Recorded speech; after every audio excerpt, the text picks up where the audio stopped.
Hello, everyone, and welcome back to another episode of 1990's Represent. We're still in our second cycle in 1995, and this episode we're taking a look at a movie, and that movie is Empire Records. I didn't see this when it came out initially. I want to say I saw it a few years later on like VHS. I've also watched it on DVD as well. But again, didn't catch it right when it first came out.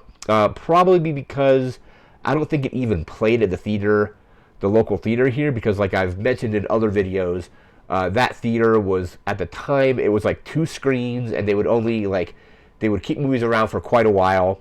They would usually only get in like big blockbusters. They eventually, like a couple years after this came out, I think expanded the theater to be like 4 screens. Now it's up to 6. But they never got this in, and it didn't make a lot of money. Like, it's considered to be a pretty big kind of failure, like financially. I think it cost like $10 million to make it, and it only ended up grossing like $300,000. I think by now they've probably have recuperated most of that money through the fact that now it has like cult status. Like, it's a kind of like a cult classic. It's been released on VHS, DVD, Blu-ray, a few different versions of the movie. We're going to be mostly talking about the theatrical cut here, even though I have seen the kind of extended cut and like the fan remix or whatever that was called. But it's a lot of fun. The movie is kind of a mess, but it's a really fun movie. It kind of totally encapsulates the kind of vibe of like mid-90s like independent record stores, which luckily there's still a few of those kinds of stores around, but like, you know, they got replaced by kind of like the big kind of like corporate like Sam Goody's, and even Sam Goody's are now gone too.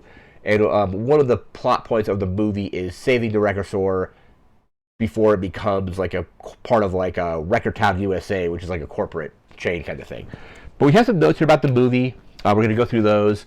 Going to recap the plot and a few other things. Let me just get these notes open here for it. So we have Empire Records, first released September 22nd, 1995. It was written by Carol Heichman and directed by Alan Moyle. Like I said, it came out to pretty negative reviews. Like I mentioned earlier, it kind of is a mess of a movie. There really isn't much of a plot. The character, like they work in a record store, but the characters are often showed not really working. Like I think we see like Renee Zellweger and Liv Tyler working for a little bit. Ethan Embry's character, Mark, with the red shirt on the cover there, we see him working. But for the most part, it's like a lot of people just kind of hanging around. It's kind of weird because it's like even one person even comments, he's like, does anybody even do any work here? But came out to kind of negative reviews. The director's cut or the extended cut, so the theatrical cut's like an hour and a half, like a nice kind of very digestible runtime. The extended cut adds like 16 or 17 minutes of footage, so it's like an hour 47 minutes. A lot of those scenes kind of don't really work, and they kind of change up certain character arcs for the worse, probably. So I think I do prefer the theatrical cut of the movie, even though there are a couple little brief bits in the extended cut that I wish made it into the movie. One of my favorites in the director's cut is there's a guy, I think he's kind of like their vinyl guy at the store. He's in the theatrical cut, but his role is like this is kind of his big scene and it got cut out. But somebody takes a lighter to like one of like Mark's CDs and it burns it, and the vinyl guy is like looking at the CD through like jeweler's like kind of like the mask, like not a loop, but the thing where it's like 2 magnifying glasses on each like thing. He's like, oh, somebody burned this, but you know, if it was vinyl, it really wouldn't do that. If you get them wet, it just sounds better. But then my favorite joke in the movie comes up is this guy comes up, he's like, hey, you got Clapton on vinyl? And the guy's like, can you be any more vague? We got lots of Clapton on vinyl. Then he just goes on the list, like, he's like, we got Clapton with Blind Faith, we got Clapton with Cream, we got Clapton Unplugged, we got Clapton Solo, we got him with Derek and the Dominoes, we got him with Jimmy Page. It's like, it's a really good joke, and I wish that was actually in the theatrical cut of the movie. Apparently the writer was offered, I think, $325,000 for like the rights to the script, plus an additional $200,000 if the movie got made, plus 1% of the soundtrack sales and 5% of the merchandise sales. Don't really know how much merch was made for this, but the soundtrack is actually, like, we're going to get to the soundtrack later in the video. One of my favorite soundtracks, like of the '90s and maybe of all time. It's an amazing soundtrack, and we'll come back to the soundtrack in just a little bit. But apparently, Michael Nathanson, one of the producers, let me actually bring this up and make sure I'm getting the guy's name right here. Or not producer, he's like an executive in charge of it. Let's see. Michael Nathanson was offered, they had picked up this movie, so Regency Entertainment or whatever it was, they picked up Empire Records, and apparently 2 days later were offered Clueless, and they passed on it because they're like, hey, we already have a teen movie with Empire Records, we're not going to make Clueless. And it's just funny because Clueless ended up going on to gross some $57 million, while Empire Records only made $300,000. So they probably should have went with Clueless, but went with Empire Records instead. Like I said, it's kind of a huge box office failure on that, but like I said, it's a cult classic at this point. We can't talk about Empire Records without talking about Rex Manning Day. Let me see, I have it written down here. April 8th is Rex Manning Day, and it's kind of like a anti-corporate kind of thing. It's kind of like what it boils down to. Like basically the main point of the movie is Lucas gambles away like $9,000, which he was hoping to get to save the record store from going corporate. And then later in the movie, there's like Mark has a line that says, like, we're going to raise the money to like buy the store. Basically, it's like, damn the man, save the empire. Is one of the kind of quotes from the film. And apparently they chose April 8th, like when they were writing this movie, to be, and the movie is set on April 8th because of Kurt Cobain. That's the day Kurt Cobain died. So they kind of wanted to remember him in a way where they were kind of going against the grain, going against the corporations, going against Rex Manning kind of, because I think he's supposed to be the movie's embodiment of like popular music. Because he's like, in the context of the movie, he's like this huge pop star. He was on some the character was on some TV show like years earlier, and like a lot of people love his music. Basically, everybody in the store hates the album. Liv Tyler's like the only one that kind of tolerates him at that point, and even later in the movie ends up like hating him as well. Even as like his manager like doesn't like him. But Rex Manning Day is a huge it's kind of gone into the kind of mainstream. So every April 8th is Rex Manning Day. And you got your the classic Money More, Nothing More, like whatever the song, the music video they use in the movie. So there's the whole thing with Rex Manning Day is great. We're now going to talk about the soundtrack. So the soundtrack, one of my favorite soundtracks, like I said, of the decade, probably of all time, is the Empire Records soundtrack. And I'm not going to go too deep into this little bit, but I feel back in the 90s and maybe like the 80s, soundtracks were a big thing. And I did a YouTube video about this like last year. I'll leave a link in the description where you can check it out, about how soundtracks kind of these days aren't really a thing. Like with streaming, you can just basically like get access to whatever music you want whenever you want it. Back in the 90s, like a lot of bands like were wanting to be on soundtracks because it was a way to kind of boost visibility. Maybe they were on an album, they put out an album, and maybe it did all right, but they wanted to also be on a soundtrack to maybe garner more interest. There's definitely a thing about like the lost art of movie soundtracks, especially for the 90s. But Empire Records is up there, like Batman Forever's up there, Armageddon's up there. They're like The Crow, the soundtrack to that. Some amazing movie soundtracks, and they just don't make soundtracks like that anymore. But again, I'll leave a link in the description to check out that video. It's kind of just like my thoughts on, like what happened to these amazing soundtracks. So briefly, in 1995, I had this on CD. I didn't listen to it because in 1995 I signed up for Columbia House because it was like 8 CDs for like $1 or something like that. And one of the feature CDs that they sent me one month that I didn't order was the soundtrack to Empire Records. And I hadn't seen the movie, so I'm like, I don't know if this soundtrack's any good. I ended up sending it back. It wasn't, like I said, until years later that I actually saw the movie and was like, oh, I briefly had that CD. It was like unopened, but never got around to picking it up and kind of regretted not getting it because it's an amazing album. But back in, I want to say 2012, the soundtrack was finally issued, or briefly issued, on vinyl. So I have the the soundtrack here on vinyl. We got double album here. Apparently this pressing or this version of the album is fairly rare.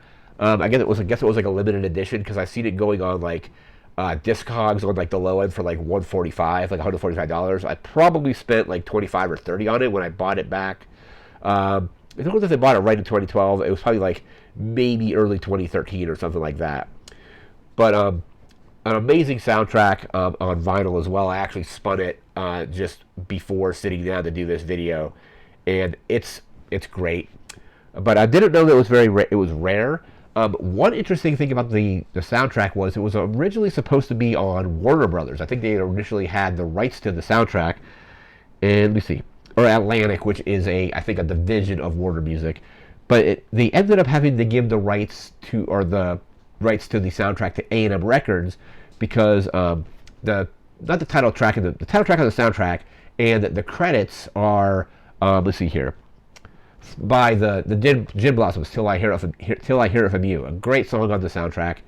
And apparently the Gin Blossoms were signed to A&M and they really wanted them for the soundtrack, so they ended up having to go to A&M Records to actually distribute the soundtrack because the Gin Blossoms were signed to that particular label. So originally it was on Atlantic, and then it had to go to A&M because of the Gin Blossoms.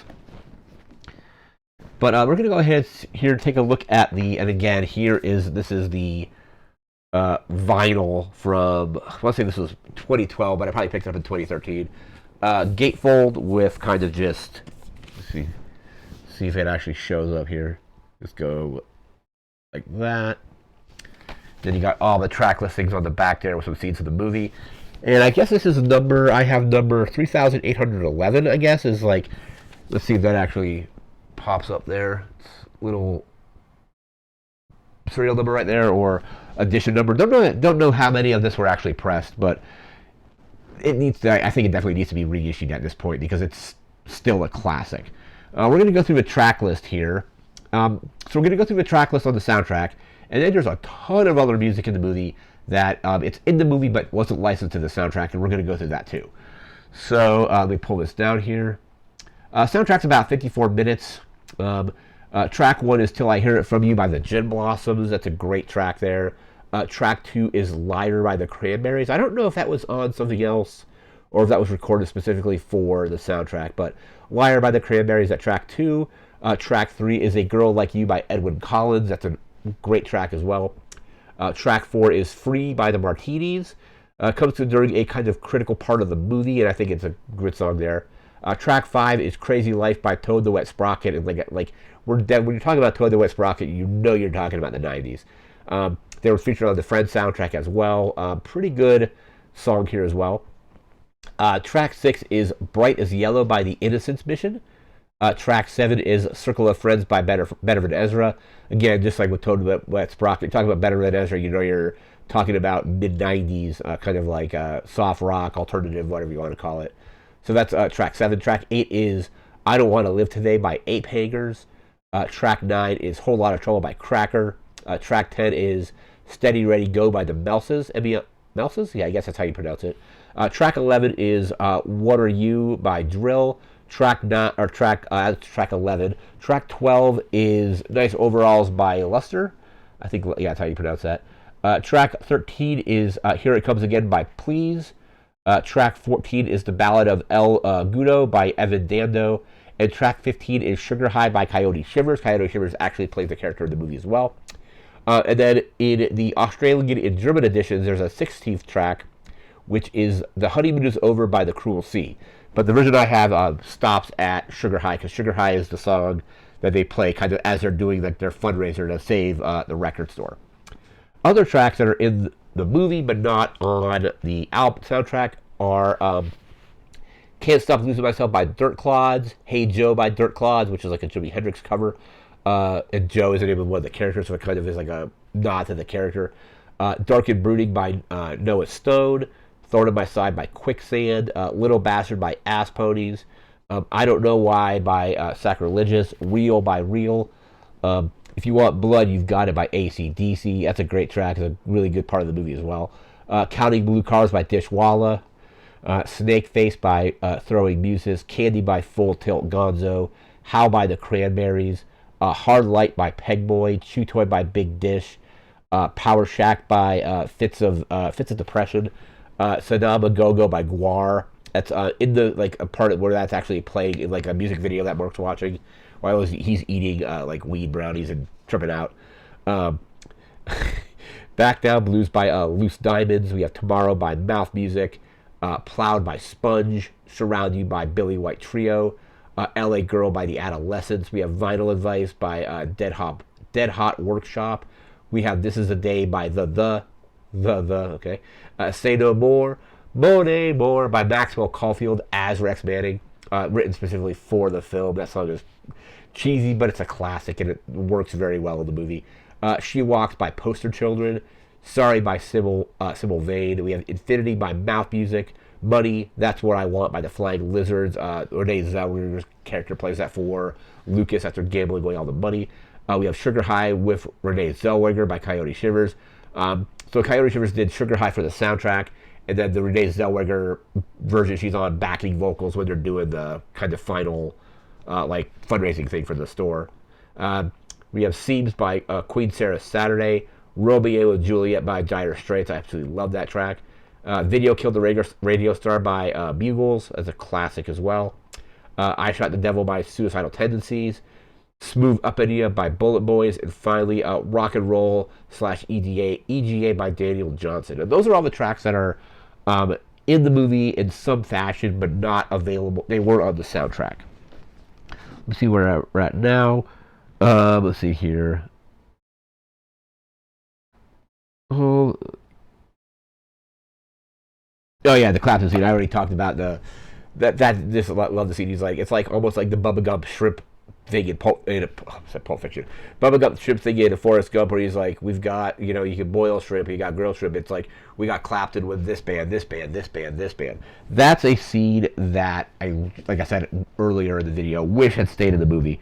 So there's, like I said, there's the theatrical cut, which we'll be discussing mostly here. There's an extended cut, but the extended cut, like I think, watch the theatrical cut first, and then go watch the extended cuts. The extended cuts change up some of the dynamics in not such a great way. There's some that make scenes like for example, the scene with Lucas at the beginning completely changes his dynamic as a character. I'm glad that some of those scenes were cut out or trimmed down or whatever. And now we're going to get into the plot of this movie. So the plot is basically all these people work at Empire Records, like a local kind of mom and pop record shop. It's Lucas's first night being like the closer, so he's closing, counting all the money, and he's basically just sitting in the office, getting ready to do it. To do the count. Renee Zellweger is leaving. She's like, "What are you doing here?" He's like, "I'm closing up, and I just have to make sure not to keep my hands off Joe's beer, cigar, and drumsticks." And of course, Renee Zellweger leaves, and you see him counting the money, and he's drinking Joe's beer, smoking his cigars, and messing around with the drumsticks. And as he's doing that, he sees in a desk drawer, there's like a franchise agreement for Musictown USA, and there's like a transparent overlay that there's an old picture of the store, and you put this overlay over it to make it to show you what, like, a mock-up of what the store will look like when it is a Musictown. And he's like, no, this is not great. And one of the great quotes of the movie is, he realizes that the best way to save the store is to take all the money from that day, it's like $9,000, and gamble it to get more money in order to save the store. So his heart's kind of in the right place, but kind of a stupid way to do it. But one of the iconic quotes is, he's like, in the immortal words of the Doors, the time to hesitate is through. He goes to Atlantic City, puts $9,000 on the craps table, rolls like a 7, wins basically, and then lets the bet ride and roll snake eyes, and basically loses his $9,000, which would have been 18 if he had just cashed out. But that's the way it is. He shows up the next day, and he's like talking to a couple of the other characters. I think it's AJ and Mark, and he's like, "Hey, if I never see you again, it was good knowing you. See ya." And then they're like, and they talked about going to Atlantic City, and then Joe, the store manager, realizes that the money wasn't deposited. They don't know where the money is. And then he calls his boss Mitch, I think, or Mitchell, the guy who owns the store. He's like, "Oh yeah, he's like they just forgot to deposit the money. It's fine. We'll get it later." the rest of the movie is basically just a day at work for them. So, um, Liv Tyler's character has it in her head that she wants to like sleep with Rex Manning. That's kind of like her whole one of her whole like plot points is basically like losing her virginity to Rex Manning is kind of like what she's going for. But they're working. Lucas eventually shows back up, and Joe's like, "Where's the money? Where's the money?" He's like, it's in Atlantic City. He's like, "Is it coming back?" He basically puts Lucas in the office and basically says, "Don't leave this couch. Like, we're gonna get to the bottom of this. I don't know what's going on, but like, where is this money?" Um, Another character. I'm gonna bring up the cast list because the cast is actually pretty big. So I'm just going to make sure I get the character names right here. Pull these up. All right, cool. So we have Anthony Paglia as Joe, Rory Cochrane as Lucas. We have Ethan Embry as Mark, who's credited as Ethan Randall. We have Johnny Whitworth as AJ, Robin Tunney as Deborah, Renee Zellweger as Gina, Liv Tyler as Corey, Coyote Shivers as Burko. We have Brendan Saxon as Warren, Maxwell Caulfield as Rex Manning, Debbie Mazar as Jane. We have James Kimo Willis as Eddie, and Ben Bode as Mitchell Beck. So I'm going to try to remember the character names. I'm probably going to have to jump back between that. But they're working, and Deborah, I think, right? Let's see. Deborah shows up. She has hair. She goes into the bathroom, shaves her head. She's the one with the shaved head on the poster there. She walks out, and AJ notices that she's got a bandage on her wrist because the night before she tried to cut her wrist. And I think AJ's character kind of is weird here because he's like, what's going on? What's going on? Like, it's obvious that he cares about his coworkers, but it's also like, it's like, dude, just like chill, man. Like, even she's like mind their own business kind of thing. So they're working basically throughout the day. They have a shoplifter come in. He says his name is Warren Beatty. Basically steals. There's a scene where Lucas is sitting on the couch with me. He's like, let's take a look at what you took. He's like, you took rap, you took metal, you took rap, you took metal. He's like, Whitney Houston, rap. He's like, then he's like, oh, it's for my girlfriend. So basically, he gets busted for shoplifting, and his whole thing is he knows kind of like what happened with the money because they're talking about the missing money in this whole movie, and he's like, oh, Lucas can steal $9,000 and I get arrested for shoplifting, and then he goes kind of away. Rex Manning shows up with Deb, I think is her name. Let me bring the character's name up here. Or Jade. So Deb Nazar is the actress. But they show up, and he's kind of like, oh, my hair. Like, they cut it too close. What the hell's going on? And they set up, like, a big Rex Manning, like, display. They have, like, he's doing autographs and all that kind of stuff. And she's like, this record store is fine. Like, she's like, Middle America buys a record, too. It's like, he's like, so they go in and like are doing kind of like the meet and greet, whatever you want to call it. There's a part where Video Kill the Radio Star comes on, and he's like, and Mark is like, we mustn't dwell, not today. He's like, it's Rex Manning Day or whatever it was. Like I said, the plot of this movie is kind of a mess, but it's also kind of great at the same time. But Corey, I think we bring up the cast list again. Corey, Corey she's like, oh, like, I'm going to go bring Rex Manning his lunch because, like, I guess they're giving him lunch for doing this, like, meet and greet kind of thing. And Joe's like, no, don't worry about it. Burko's handling it. She's like, no, I need to give him his lunch. And he's like, no, he's got it. It's fine. She's like, I'm giving Rex his lunch. Just like yells, goes into the room where Rex Manning's lunch is set up. Like, sets it up for him, and he comes in, he's like, oh, this is very elegant. And then she's like, basically, like, takes her, like, takes her shirt off. Like, so he's like, and he's kind of like resistant to it. He's like, hey, I don't know about this. Like, he's like, are you sure? And then she's like, yeah. And then she's like, he unzips his pants, and then you see him. He's sitting in a chair. Like, you hear the zipper go or whatever. And she storms out, realizing that's probably not what she wants. In the extended cut, the scene is a little longer, and it's also just weirder, and he's like, are you sure you want this? He unzips his pants, and then he grabs a bottle of like blue cheese, like salad dressing, and shakes it up. He's like, I hope you like the taste of blue cheese. And he's about to pour blue cheese, where. And it's like, so I'm kind of glad that was cut. But she goes out, and also this whole time, AJ got a whole thing about telling Corey that he loves her by 1:37 in the afternoon. He does, and obviously, like I said, AJ's character is kind of just not. He doesn't read the room very well. He can obviously see that she's upset about the Rex Manning thing, and I don't think he knew that's why she was upset. But like, you could tell that she was like visibly upset. And then he's like, "Oh, I love you, I love you." He's like, she's like, "Oh my, like I can't do this." Eventually, they talk again later, and she's like, "Well, I don't love you because like I like basically he's in the friend zone basically, and he's like, well, that's not enough. He's like really upset that he's in the friend zone. His character kind of not great, but so basically that doesn't go. They eventually are going to like Ward actually comes back to the store with like a gun with blanks, and he's like shooting the place up or shooting blanks, I guess. But his whole thing is he actually just wants a job. So he's like, "You're gonna let Lucas steal $9,000," and he's like, "So when can I get a job or whatever?" And they actually, I think they do give him a job. He goes off with the police, so they can't really police can't really do much about it. But he's got like a name tag now and stuff like that. But another thing that happens is like after, so I'm kind of skipping around because like I said, the plot of this movie is kind of just all over the place. But after Corey kind of rushes out on Rex Manning, she's having lunch at this pizza shop with Gina. I'm trying to get to Eddie's the other guy. So Eddie works at a pizza shop, and he also works at the Empire Record Store. His character is probably like has like the least amount of screen time, or I guess Coyote Shivers doesn't have a lot of screen time either. But she basically just starts kind of like a character names. Let's see, Corey basically is like, well, I'm not like you. I can't just like sleep with everybody. She's basically just like at this point slut shaming Renee Zellweger's character.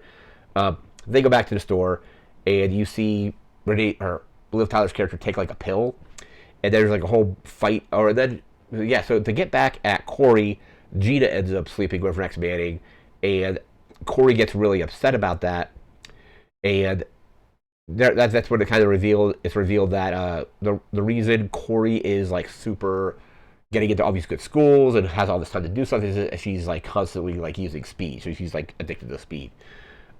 We do meet Corey's sister in the extended cut of the movie because I think she brings in like to the store like a Harvard like acceptance letter. That scene was cut because like it just probably would make the movie too long. But yeah, she comes into the store and gives Liv Tyler's character the acceptance letter to Harvard, but that's not all that important. But they have a huge fight. Eventually, Mitch comes by. Joe at this point gives him a bag of paper. Like actually, he's like, "Here's a deposit." He comes back. He's like, "There's no money in that bag." It's like, whatever. And they're all talking about like doing like Music Town USA and how it's going to be like much worse for everybody, basically. But there's a part where Deb, is that Deb? Deb is Gina. Let me take a look. Yeah, Deborah is like sitting in a listening booth, and she's doing like the tax returns, and then like Joe's like, "Hey, do you want to talk?" And she's like, "No, like it's fine." Like I said, the plot is super kind of just all over the place. But at the end of that, Mitch's character is kind of over anyway, and they have like a huge kind of like fundraiser to save the record store, raise the money to make Mitch an offer to buy the store. So they have like a huge sale. They collect a bunch of money. They have a performance on the roof with Coyote Shivers' character, Burko, and Gina joins him on vocals because apparently she's always wanted to be in a band, but never has like wanted to do the like it's like. So she gets to sing backing vocals, so that kind of like completes like a little bit of her story arc, and then basically they make enough money to buy the store from Mitchell, and Corey is telling AJ, she's like, "You're so smart and talented. You should like go to art school." He's like, "I'm going to art school. I'm going to go to art school in Boston so I can be like near Harvard." So the relationship is not necessarily like never like it's. You could potentially feasibly say that they get romantic later on, but his character was like super upset about being like in the friend zone, so to speak. But yeah, like I said, the plot is definitely all over the place, but it's just the vibe of the movie and the soundtrack to the movie and kind of just like the character interactions I think make up for like a bad plot basically. So the plot isn't great, but like the vibe of the movie, it just perfectly encapsulates like I said, mid-90s local mom and pop like record shops. Like there's still a few of them around here, and I haven't been to one of them for I want to say it's been like a year and a half. But I'm definitely looking to go once it gets closer to the summer, maybe like a month or two, I'll probably like go out and like check out some of like the like especially like vinyl shopping. Like just going to record stores was definitely like more of a thing in the 90s because you had to go to a record store. You either had to hope that you heard the song you wanted on the radio, you had the CD or vinyl or whatever, and to get that, you actually had to go to a record store. We didn't have streaming and all that kind of stuff. So this is definitely like a movie like of its time, and like I just get really nostalgic watching it because I remember going to like all these local record shops with my friends, just browsing like all the cool stuff and all the eclectic kind of stuff that you just see in like record shops, like where like you go into a Sam Goody, and I loved Sam Goody when it was around because like it was kind of like where I would buy like a lot of DVDs back like how long ago was that? 24 years ago.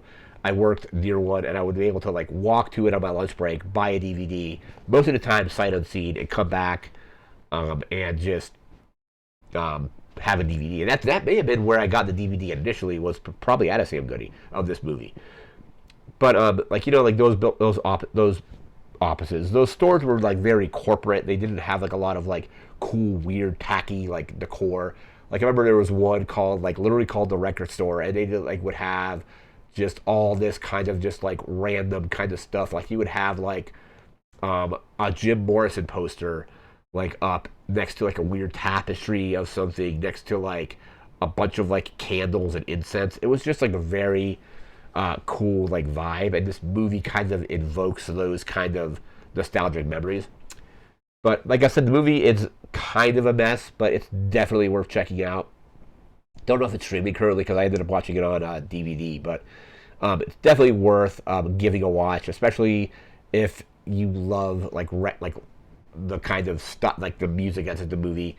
It's a great just movie for that kind of thing. But that's gonna do it for this video. So remember to like, comment, share, and subscribe. We'll be back again in a few days with our video or computer game. Don't know what that's going to be just yet, but we'll be back in a few days with that. But again, thanks again for watching. Take care. Have a good one. Remember, damn the man, save the empire.